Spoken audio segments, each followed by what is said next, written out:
자, 오늘은요, 제목이 완벽한 복수예요. 복수. 복수. 말씀 읽어볼까요? 시작.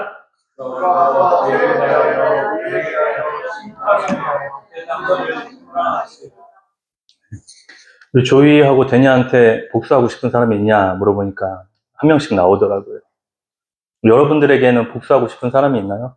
원수 같은 사람이 있어요? 다 있으시죠? 네.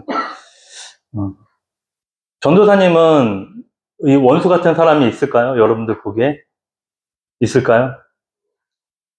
전에 전도사님이 사기당한 거에 대해서 얘기했어요. 전 재산을 다 날렸어요. 그 사기꾼에 대해서 전도사님이 용서했을까요? 못했을까요? 예수님 안에서 다 용서했어요. 기억도 안 나고 그 일로 아프지도 않습니다. 그런데 전도사에게 딱 한 명이 용서 안 되는 사람이 있었어요. 그 사람은 저희 아버지예요. 아버지. 전도사 어린 시절을 잠깐 이야기할 텐데 숨기고 싶은 내용이에요. 말하고 싶지도 않고. 우리 아이들조차 이 내용 몰라요.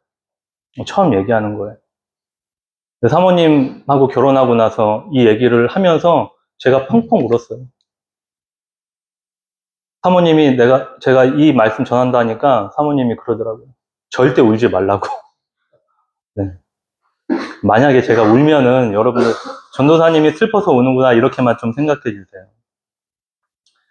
저는 지금 전도사고 예수님의 희생과 보혈로 그 믿음으로 살아가요. 그 구원이 무엇인지 깨달았어요. 그런데 용서하지 못할 사람이 있다는 건 정말 괴로운 일이에요. 저는 아버지를 용서하기 위해 많이 노력을 했어요. 그렇게 노력하다 보니까 어느 순간에 아버지를 내가 용서했다는 마음이 들더라고요. 그렇지만 살다가 힘들어질 때 있잖아요. 힘들어질 때마다 아버지가 원망스러운 거예요. 나에게 좀 좋은 아버지가 있었으면 내가 이렇게 힘들게 살진 않았을 텐데. 너무너무나 힘들었어요. 그런 어려움이 있을 때마다 아버지 생각이 너무 많이 났어요. 저희 아버지는 가족을 전혀 돌보지 않았어요. 술과 도박과 그리고 폭행이 있었어요. 이 세 가지 중에 하나라도 있으면 아버지로서 자격이 없지만 저희 아버지는 모두 가지고 계셨어요. 술에 취해 좀 늦게 오시면 가족들을 폭행했어요. 화풀이 대상으로만 저희를 생각한 거예요. 그래서 저는요, 밤에 안 자려고 노력을 했어요. 왜냐면 제가 그때 초등학교도 안 된 어린 나이였지만 분명히 너무 힘들어서 어머니가 한밤중에 도망갈 거라고 생각했어요. 그래서 엄마가 도망가면 어떡해요? 같이 가야지. 따라가야 되니까 막 안 자려고 했어요. 그 유일한 버팀목인 어머니마저 없으면 저는 그 어린아이는 살 소망이 없는 거예요. 그런 아버지가 계신 우리 가정은 정말 생지옥이었습니다. 그 당시에 제일 친한 친구가 있었는데 이름도 기억이 나요. 이름이 김태훈이었어요. 저는요, 그 친구가 제일 부러웠어요. 왜냐하면 그 친구한테는 아버지가 없었거든요. 어린 시절 저에게 아버지는 이런 존재였습니다. 그렇게 나이가 들고 어른이 되면서 저는 결혼도 했어요. 예수님을 만나서 용서가 무엇인지도 깨달았어요. 그래서 저번에 용서라는 주제로 설교도 했었죠. 하지만 아버지만큼은 용서가 안 되더라고요. 나를 가장 보호하고 가장 사랑해줘야 될 아버지가 나에게 가장 위험한 대상이 됐어요. 너무 두렵고 공포의 대상이 된 거예요. 너무 배신감이 컸어요.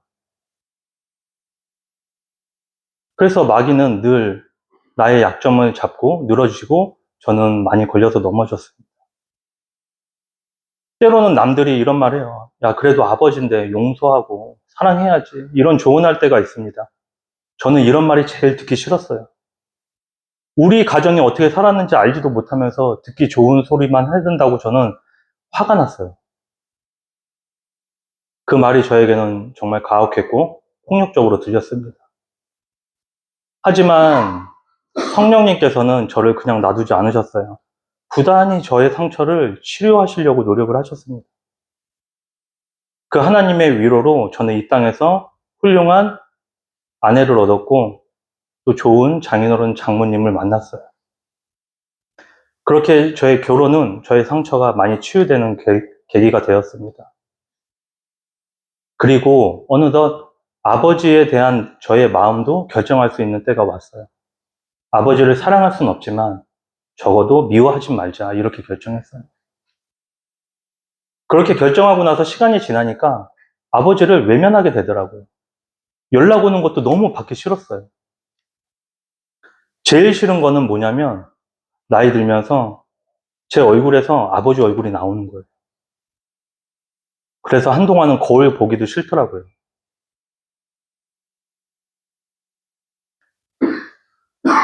이런 용서할 수 없는 아버지가 있었습니다. 그럼에도 불구하고 제가 아버지에게 바라는 단 한 가지가 있었어요. 그것은 뭐냐면 자신의 죄를 온전히 깨닫는 거예요. 아버지 스스로가 자기 죄를 깨닫는 거예요. 자녀와 아내에게 얼마나 잔인하고 가혹하게 했는지 철저하게 자신의 죄를, 행동을 돌아보는 것입니다. 그 끔찍한 행동들, 그 폭력, 짐승만도 못한 그 행동들을 진심으로 깨닫고 사과하는 거예요. 하지만 답답한 건 저희 아버지는 다른 사람 입장에서 생각할 수 있는 그런 분이 아니셨어요. 저에게는 이런 아버지가 있습니다. 사실 지금 여기 아버지도 계시고 한데 저는 해풍 집사님이나 윤기수 선생님이나 남기복 장로님 같은 아버지 계셨으면 업고 다녔을 거예요. 진심입니다. 만일 여러분에게 이런 아버지가 있다면 여러분은 그 아버지 어떻게 대하실 거예요? 가장 사랑해야 될 대상이 원수가 되는 거예요. 그리고 이 원수에게 어떻게 복수해야 될까요? 그것이 오늘 주제입니다. 저는 기도 중에 깨달았어요. 원수에게 하는 완벽한 복수를. 자, 지금부터 생각하면서 듣기 바라십니다. 제가 바라는 최고의 복수, 제가 원수에게 바라는 최고의 복수는 뭐냐면 그 원수 스스로가 자신의 끔찍한 죄를 깨닫고 후회하는 거예요. 제가 얼마나 슬프고 얼마나 힘들었는지 공감하는 것과 진심 어린 사과, 반성, 사죄하는 것입니다. 이 상황을 모면하기 위해서 하는 사죄가 아니라 자신의 진짜 악함을 깨닫는 거예요. 진심으로 깨닫는 거예요. 그것 때문에 괴로워서 피해자를 찾아와서 무릎 꿇고 눈물로 사과하는 것. 그것이 저는 원수가 제가 할 수 있는, 그렇게 만드는 것이 가장 큰, 가장 완벽한 복수라고 생각합니다. 우리는 잘못한 사람에게 그것이 왜 잘못된 것인지 설명을 해요. 왜냐하면 그걸 깨닫게 하기 위해서입니다. 형제들끼리 말다툼 많이 해요. 데니하고 조이하고. 왜 할까요? 서로의 잘못을 고발하려고 해요. 부모님들이 언쟁하죠. 왜 할까요? 누구의 죄가 더 큰지 따지는 거예요. 너가 먼저 잘못했네, 내가 먼저 잘못했네. 그렇게 합니다. 부모님들이 여러분들을 혼낼 때 있잖아요. 그 혼내는 그 잔소리 언제 끝나나요? 여러분들이 잘못한 걸 온전히 깨달았다고 생각하면 그때 끝나는 거예요. 내가 얼마나 그때 상처받았고 힘들었는지 그 원수가 뼈저리게 깨닫게 되는 거예요. 그래서 세상 사람들은 어떻게 하죠? 자기가 피해당하면 원수를 찾아가서 더 많이 복수합니다. 너도 한번 나의 아픔을 당해봐라. 이렇게 말이죠. 그러므로 완벽한 복수는요, 철저하게 그 원수가 자신의 죄를 깨닫고 인정하게 만드는 것입니다. 피해자의 아픔과 슬픔을 완벽하게 공감하는 겁니다. 그러면 사람은 언제 자신의 죄를 깨달을까요? 언제 자신을 돌아볼 수 있을까요? 그건 바로 성령님이 오실 때 자신의 죄를 돌아보게 됩니다. 자, 성령께서 하시는 일이 뭐냐면 바로 이 죄를 깨닫게 해주시는 거예요. 대충 알게 하시는 게 아니라 완벽하게 알게 하십니다. 자, 시작. 오셔서 죄에 대하여 의에 대하여 심판에 대하여 세상을 생각하시고 전도사님도 예수님을 믿고 나서 성령님이 임하시니까 전도사님이 오래된 기억의 그런 잘못들을 다 끄집어내시는 거예요. 그때 어떤 잘못까지 있었냐면 제 장모님이 그 보험을 하셨는데 제 지인이 제 장모님한테 자동차 보험을 하신 거예요. 그래서 일정 금액, 그때 10만 원이었던 것 같아요. 10만 원을 좀, 너가 좀 전달해 달라. 이렇게 해서 저한테 10만 원 주셨는데, 그걸 제가 까먹고 제가 쓴 거예요. 그게 한 5년, 7년 전 일이었는데, 그게 깨달아지는 거예요. 그래서, 속건제라고 해서 내가 남에게 피해 줬으면 거기에 20%를 더 얹어서 배상을 해줘야 돼요. 속건제. 그래서 이제 그렇게 해서 이자까지 쳐서 돌려드렸던 기억이 있는데, 예수님 만날 때 성령님이 임하시는데 그때 어떤 현상이 일어나냐면 내 모든 죄가 파노라마처럼 다 드러납니다. 가족한테 잘못한 죄, 그리고 부모한테 잘못한 죄, 친구한테 잘못한 죄, 형제한테 잘못한 죄, 하나님께 잘못한 죄들 다 떠올라요. 왜요? 회개하게끔 만드시는 거예요. 회개하게끔. 그러면 언제 이 성령님이 우리에게 오시면 회개가 되는데, 그럼 언제 성령님이 우리에게 임하실까요? 그거는 바로 지금처럼 복음을 들을 때, 말씀을 들을 때 성령님이 임하시는 거예요. 자, 시작. 너희도 진리의 말씀을 듣고 너희의 구원의 복음을 듣고 그 안에서 또한 믿어 약속의 성령으로 주시를 받으시라. 자, 여기 보시면 그 안에서 너희도 진리의 말씀, 곧 너희의 구원의 복음을 듣고, 말씀과 복음을 듣고, 그러면 약속한 성령으로 임치심을 받는다고 했어요. 말씀을 들어야 돼요. 말씀을 들을 때 성령님이 역사하세요. 믿음의 시작이 여기서부터예요. 이걸 성령 세례라고 합니다. 예수님을 믿을 때 제일 처음 깨닫는 것이 뭐냐면 나는 죄인입니다. 용서받지 못할 죄인입니다. 라는 것이 깨달아져요.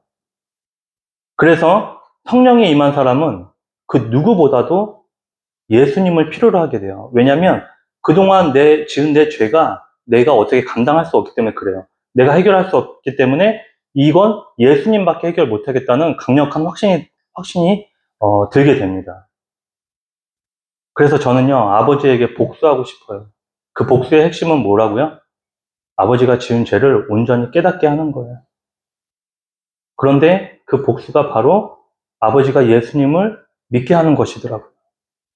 너무나 자기 중심적인 아버지가 자신이 가족에게 준 상처를 깨닫게 하기 위한 유일한 방법은요, 바로 복음밖에 없었어요. 그래서 복음만이 그 성령께서 각 사람에게 지각을 열어 자신이 한 죄를 깨닫고 들여다보게 하시고 또 회개하게 하시는 겁니다. 그래서 완벽한 복수는 바로 복음입니다. 복음. 성령께서 원수 같은 아버지에게 복음을 전해야 된다는 확실한 마음을 주셨고 그것이 완벽한 복수라는 마음을 주셨어요. 그러면 복음을 전하기 위해서 저에게 생겨야 될 마음은 뭘까요? 저한테 무슨 마음이 생겨야 될까요? 바로 예수님이 저를 용서하신 그 사랑이 저를 통해서 내 원수에게 또는 내가 복음 전해야 되는 사람한테 흘러가야 되는 거예요. 그래서 결국에는 아버지에게 완벽한 복수를 하기 위해서 아버지를 사랑해야 된다는 결론을 얻었습니다. 제 힘으로는 되지가 않아요. 제 힘으로는 아버지를 사랑하기는커녕 용서할 수도 없었어요. 그런데 그리스도의 성령이 제게 임하시고 그 사랑이 제게 임할 때 원수에게 복음을 전해야 된다는 강력한 소망이 떠오르게 됐고 그 복음을 전하기 위해서 아버지를 사랑해야 된다는 그 절박한 그 마음을 하나님께서 주셨어요. 이것은 제 스스로 된 게 절대 아니에요. 바로 성령님이 하신 거예요. 자, 읽어볼까요? 시작. 그리스도의 사랑이 우리를 강건하시는구나. 예수님의 사랑이 저에게 힘과 용기를 주신 거예요. 최근에 그 어버이날에 아버지 만났어요. 아버지 만났는데 하도 술을 드셔서 그런지 술을 안 드셨는데도 술 취한 사람처럼 보이더라고요. 예전에는 그런 아버지가 너무 부끄러웠어요. 너무 창피했어요. 그런데 이제는 사랑으로 기도하고 있어요. 아버지가 구원받고 예수님을 만날 수 있도록 사랑을 가지고 기도하고 있습니다. 아버지를 위해서가 아니라 바로 저를 위해서 저는 그렇게 기도하고 있어요. 자, 한번 볼까요? 내가 복수하고 싶은 사람이 첫 번째로 떠올라요. 두 번째는 뭐냐면 그 복수가 뭐라고요? 그 원수가 자신의 죄를 깨닫는 거예요. 세 번째는 어떻게 죄를 깨달아요? 성령님에 의해서 깨달을 수 있습니다. 네 번째, 성령님은요, 어떻게 해요? 말씀을 들어야지 성령님이 임하시고요. 말씀을 들으려면 누군가가 그 원수에게 복음을 전해야 돼요. 그러려면 뭐가 필요하죠? 사랑이 필요한 거예요. 그럼 그 사랑 누가 주세요? 7번에 예수님이 주시는 거예요. 1번 위에는요, 원수가 있고 7번 밑에는 내가 있어요. 내가 있는 거예요. 나로부터 올라가면 먼저 예수님이 필요하고 그 다음에 마지막 복수까지 올라가는 거예요. 반대로 원수 입장에서 보자면 복수부터 아래로 내려오는 겁니다. 자, 여러분 그거 아세요? 우리도 하나님과 원수가 되었어요. 왜냐하면 하나님의 원수가 누구였죠? 사탄이죠. 그 사탄의 말에 순종해서 우리가 사탄의 편에 서게 되는 거예요. 사탄의 노예가 된 거예요. 그러므로 우리도 하나님과 원수가 되었어요. 그러면 하나님은 그 원수인 우리를 파멸시키셨나요? 우리 원수를 버리셨나요? 절대 아니죠. 자, 읽어볼까요? 시작. 우리가 원수였을 때 그의 아들을 죽이심으로 말미암아 하나님과 화목하게 되었습니다. 하나님께서는 그 원수에게 가장 사랑하는 아들을 내어주신 겁니다. 믿음은요, 예수님을 닮아가는 여정이에요. 그러므로 우리도 예수님처럼 원수에게 복음을 전하는 것입니다. 여기에서 우리 친구들 중에 저는 못할 것 같아요 라는 사람도 있을 거예요. 분명히 있을 거예요. 원수에게 복음은 가당치도 않다 이렇게 생각할 수도 있어요. 지옥에나 떨어져야지, 파멸돼야지. 근데 저는 맞다고 생각해요. 원수는 멸망해야 돼요. 그렇게 주장할 수 있어요. 공감합니다. 그렇게 내가 할 수 없어요 라고 하는 그 주장, 그 생각이 굉장히 중요해요. 무슨 뜻이죠, 이게? 내 힘으로는 할 수 없어요 라는 고백이에요. 우리 힘으로는 원수를 사랑할 수 없어요 라는 외침입니다. 그러면 우린 누가 필요하죠? 예수님이 필요하다는 걸 절실하게 깨닫게 되는 거예요. 우리가 할 수 없는 것을 깨달았을 때 비로소 우리는 주님을 찾게 되기 때문에 그랬어요. 우리는 다 연약해요. 허점이 있고 아픔이 있습니다. 우리는 이 연약한 곳에서 예수님을 향해서 가야 됩니다. 학교에서 내 원수가 있을 수도 있어요. 교회 안에서도 내가 싫어하는 사람이 있을 수 있습니다. 그런데 내가 피한다고, 교회를 옮긴다고, 학교를 옮긴다고, 전학 간다고 해서 해결될 문제는 아니에요. 내가 할 수 없음을 분명히 인정해야 됩니다. 내가 할 수 없음을 인정해야지 그때부터 예수님께 도움을 청하게 되기 때문에 그렇습니다. 원수를 용서하지 못할 때 예수님을 찾게 됩니다. 삶에 고난과 어려움이 있을 때 예수님을 향해서 걸어갑니다. 내 몸에 치명적인 단점이 있을 때, 내 몸에 아픔이 있을 때, 남들에게 보여주고 싶지 않은 것들이 있을 때, 그 약한 데서 온전함이 나오는 거예요. 감추고 싶은 죄와 비밀, 이것들 때문에 우리는 예수님께 부르짖게 되는 겁니다. 지금 내 모습이나 내 상황이 마음에 안 들 수도 있어요. 내 연약함이, 내 약점이 드러나야지, 내가 할 수 없어요 라고 해야지 비로소 예수님께 의지하게 되는 것입니다. 읽어볼까요? 시작.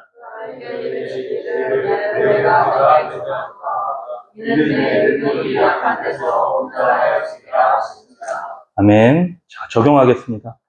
완벽한 복수를 위해 친구에게, 우리 친구들 나이에 완벽한 복수를 위해서 친구에게 복음을 전해야 되잖아요. 그렇게 하라고 했죠. 하지만 좀 위험할 수가 있어요. 왜냐하면 우리 친구들 아이는 좀 미성숙해요. 그런 미성숙한 친구한테 야, 내가 너 사랑하니까 이 얘기를 좀 들어봐. 이렇게 되면 더 관계가 이상해질 수가 있습니다. 그러면 어떻게 해야 될까요? 만약에 나를 괴롭히고 또 내가 싫어하는 친구가 있다고 하면 이 내용을 부모님과 선생님들에게 공유를 해주세요.